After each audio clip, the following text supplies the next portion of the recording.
Hello বন্ধুরা, তনুস্মিতার কথার তরফ থেকে সকলকে জানাই শুভ শারদীয়া। তোমাদের সবার পুজো কেমন কাটছে? আমার কিন্তু চতুর্থী থেকেই পুজো স্টার্ট হয়ে গেছে।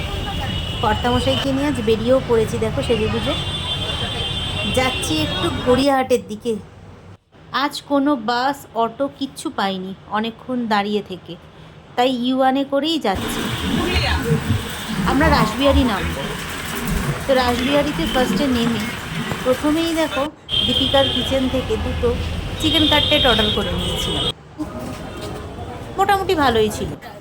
ঠাকুর দেখা পরে আগে চিকেন কাটলেট খাওয়া। এরপর ওখান থেকে দেশপ্রিয় পার্ক দেখব বলে সামনে এই মৈত্রী সংঘ এই ঠাকুরটা পড়ল। ছোট কিন্তু খুব সুন্দর, মাটির প্রদীপ দিয়ে সাজানো, আর প্রত্যেকটা দেয়ালে মা কামাক্ষার ছবি। ছোট ঠাকুর, ভালোই লাগলো। এবার দেখব দেশপ্রিয় পার্ক, কিন্তু দেশপ্রিয় পার্কের এন্ট্রি দিয়ে ঢুকতে গিয়েও দেখতে পেলাম না। বলল দেশপ্রিয় পার্ক নাকি বন্ধ। তাই পরের ঠাকুর ত্রিধারায় চলে আসলাম। মোটামুটি খুব একটা বেশি ভিড় ছিল না, তাও ছিল আর কি। লাইন তো ভালোই এগোচ্ছিল, কিন্তু এই মুখের কাছে এসে অনেকক্ষণ ওয়েট করতে হয়েছে।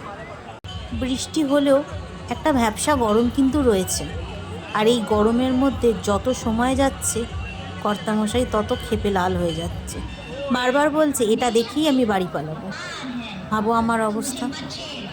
আর এন্ট্রেন্সের মুখে এই মহিষাসুর আর মা কালী, যতদূর আমি বুঝলাম কিছু একটা এখানে হিন্দি গানের সাথে নাচ গান হচ্ছিল।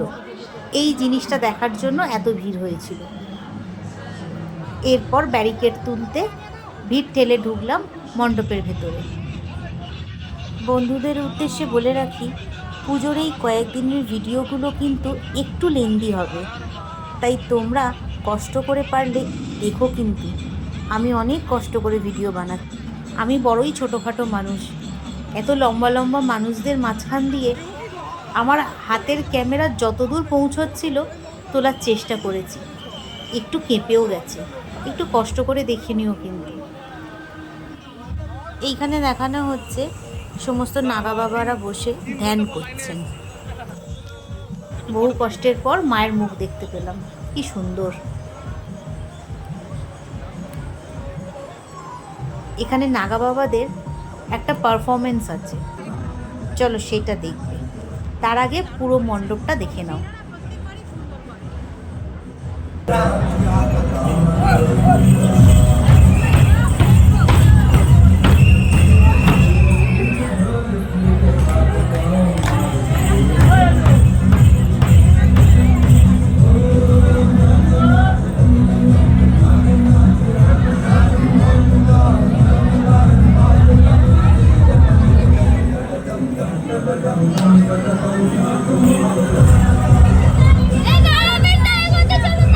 এ তো দাঁড়াতে দিচ্ছে না, তাই ফিরে আসছি দ্বিতীয় পর্ব নিয়ে খুব তাড়াতাড়ি।